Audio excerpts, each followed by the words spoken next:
and with great confidence in our caucus, I will not seek re-election to Democratic leadership in the next Congress. For me, the hours come for a new generation to lead the Democratic caucus that I so deeply respect. And I'm grateful that so many are ready. The next session of Congress will begin a new era. House Speaker Nancy Pelosi announced that she is ending her nearly 20 years of leadership of House Democrats. Her announcement comes as CBS News projects the Republican Party has secured enough seats to win the majority in the House. All right, so what do these changes mean, especially since the Republican majority is so small? CBS 4's Skylar Henry is on Capitol Hill. And Skylar, Nancy Pelosi is the first woman to become House Speaker. What do you think went into her decision to step down from the leadership post?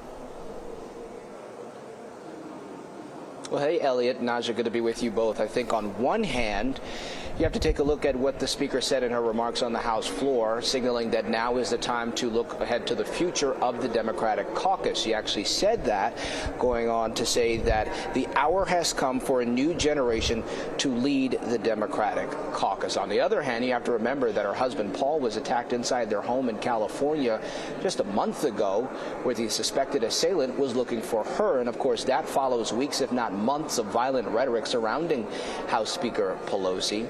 What's important to note here is that the Speaker said that she will remain in her House seat, but did mention that now is the time for new and fresh blood. She also said that in the past that she was going to be stepping down at the end of this session. So all of these things sort of coming together right at the right time.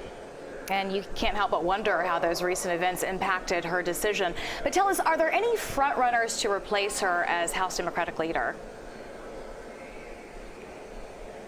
Sure. Well, all eyes are pointed to New York Congressman Hakeem Jeffries. He's the chair of the Democratic caucus.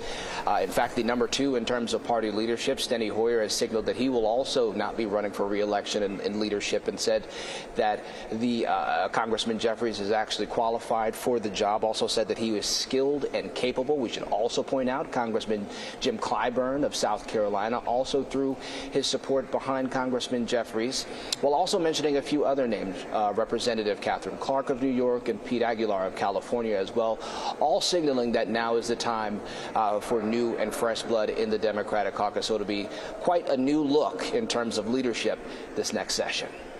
Yeah, and talking about new look on the Republican side, Skylar, when will the next House Speaker be selected, and does Kevin McCarthy have a clear path to that position?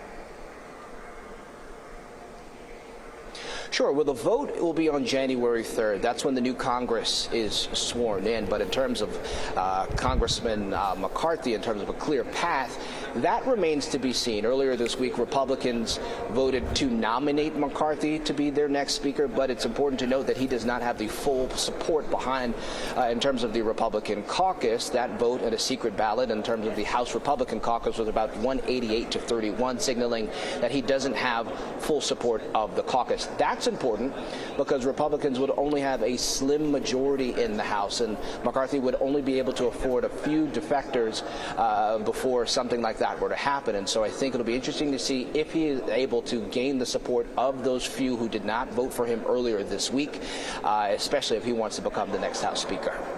And we're getting a picture of their legislative agenda moving forward. We'll be covering that. Skylar Henry, thank you very much for that update from Washington. Yeah. Meanwhile, here at home, Florida Representative Debbie Wasserman Schultz released a statement about Nancy Pelosi stepping down as leader by saying, in part, quote, "A hero, mentor, and friend, Speaker Nancy Pelosi, your relentless dedication to the American people has made countless lives better and our union far more perfect, from cleaner drinking water in the Everglades to affordable life-saving medicines for all our seniors. You were always a true friend to Florida.